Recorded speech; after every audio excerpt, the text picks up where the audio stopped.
Coach, a 24-13 loss for Northwestern against Westminster on Saturday. For those of us who weren't able to watch in person, can you kind of give us your perspective on the game?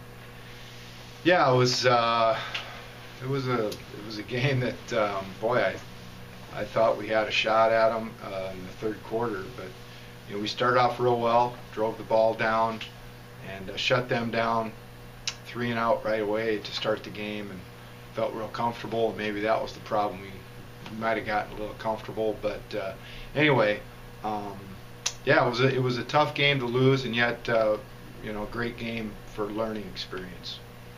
What was the difference between week 7 and week 8 for you guys? I mean, 2 weeks ago you put together a nice come from behind win over Greenville here at home and a battle for second place in the UMAC standings, and then this week it didn't seem like you could get anything going after that initial first quarter score.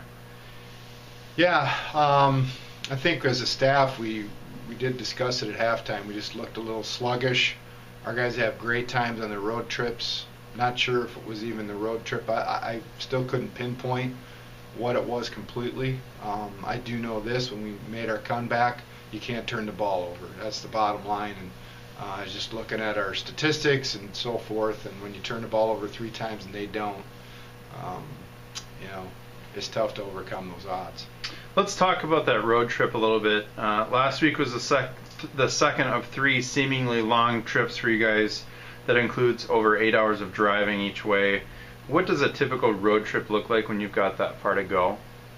Yeah, we try and take joy in the journey, and I think our guys do a great job of hanging out together, whether it's in the bus. We watch quite a few movies, maybe more than we should. The guys get a little restless in there. It's typical 21st century stuff. And we had the chance this last time to eat on campus again at Truman State, have some fun there and do some walkthroughs.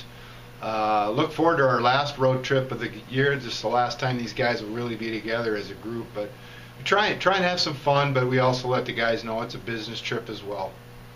If you had to rank your team on a 1 to 10 scale in terms of how you're doing on the injury battle, where would you put Northwestern? And 1 being very injured and 10 not injured at all.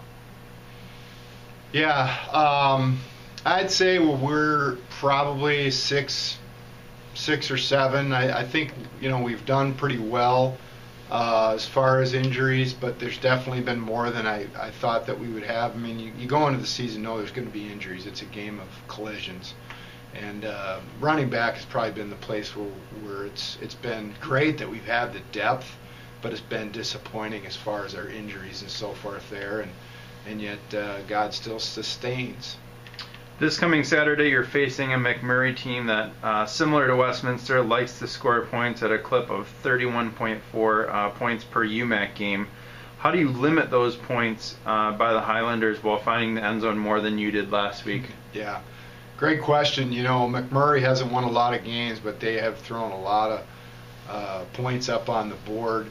I hope we learn this week, if we did take anybody lightly, such as Westminster, that McMurray is not a team to take lightly at all.